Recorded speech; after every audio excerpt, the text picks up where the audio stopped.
Most of us start off with no money and lots of time. So what we do is we take our time and we go into the marketplace of life and we trade. We trade weeks and months for lifestyle. We trade it for money. We trade it for cars and homes and travel. We trade. Now, you can tell if you have been a good trader by looking at the quality of your life today. Did you trade well?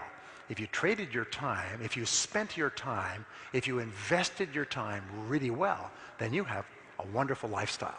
It means you have a beautiful home, beautiful car, you have money in the bank because you traded, you exchanged your time very well for high value, okay? So what is the very best investment of your time?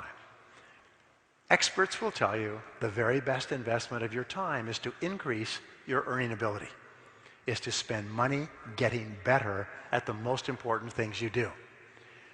Here's what we have found with regard to business. All business skills are learnable. You can learn any business skill that can help you to increase your earning ability. If you're in sales, you can learn any sales skill. If you want to earn money or make money, you can learn any money-making skill. All business skills are learnable skills. Now, you may not be able to play a violin like a great violinist, or you may not be a great athlete or a great artist, because those are special skills. But in terms of business, you can learn any business skill, because every person who has a business skill today at one time did not have that skill. And then they said, that skill would help me. And so they studied and practiced and they took courses and they became good in that skill. Now here is another thing that I discovered. I'll tell you about this in a minute. I had a very poor education, so I thought other people were smarter than me. And if other people are smarter than you, it means that you are dumber than they are.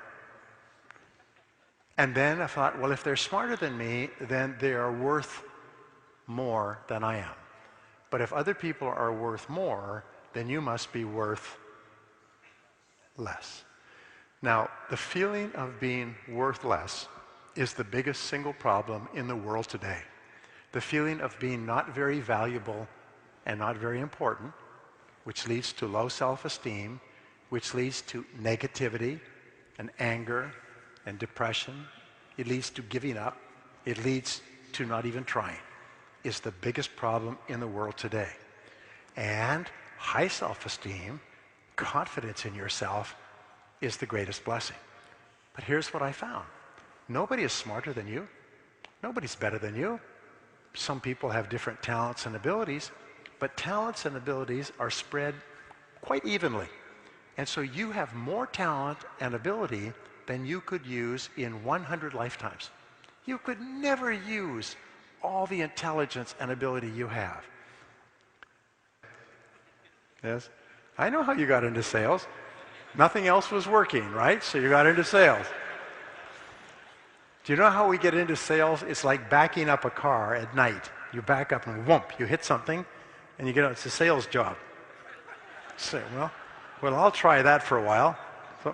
And so 80% of people who have sales jobs, 80% are still giving it a try. They're trying it for a while. But 20% of people who fall into sales say, this is an opportunity. If I become very good in selling, I can earn a lot of money. And they become very serious about selling.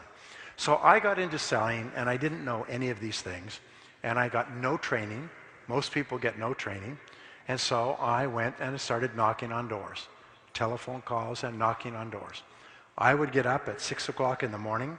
I would be waiting when people came to work at 7:30 or 8 o'clock. I would knock on doors for offices and businesses all day long. At night, I would go out and knock on doors in homes and apartments. I would work from about 7 or 8 in the morning until about 9 o'clock at night. And I would sometimes work for a week and never make a sale.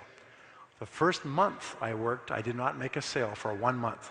And I knocked on doors 7 days a week, 12 hours a day, and made no sales. But I was desperate. I had no money. I had to borrow money to eat.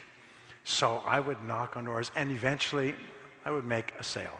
And it would be just enough to enable me to survive until my next sale. I was living in a little guest house with one room, and it cost $5 a day, which included breakfast. And if I didn't make a sale, they would take my clothes and they would throw them out.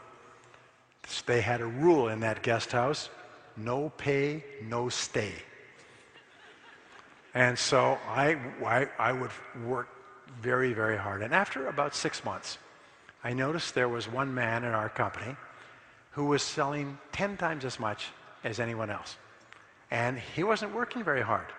He would come in at 9 o'clock, and a prospective customer would come in at 9:15, and they would sit over there. You didn't know what they were saying. They go, ho, ho, ho, ho, talking back and forth. Customer would take out his checkbook, write a big check, and take it. He would turn it in, and then he would go out in the morning and make 1 or 2 sales.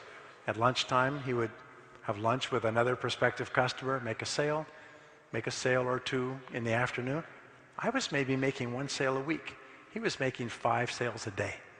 And then he would finish work at 5 o'clock, like most people in Sweden. He would quit, and he would go to beautiful restaurants, and he had beautiful girlfriends, and he would go to nightclubs, and he would have vacations, and he had a beautiful life. And everybody looked up at him. His name was Pete. And we said, oh, Pete, wow, he's so good. Look at that. It's almost like he was doing magic with customers. Well, one day I did something which changed my life, and it brought us together today. Is I went to Pete, and I said, Pete, what are you doing differently from me? What are you doing to make so many sales? And he said, well, you show me your sales presentation, and I will give you some feedback.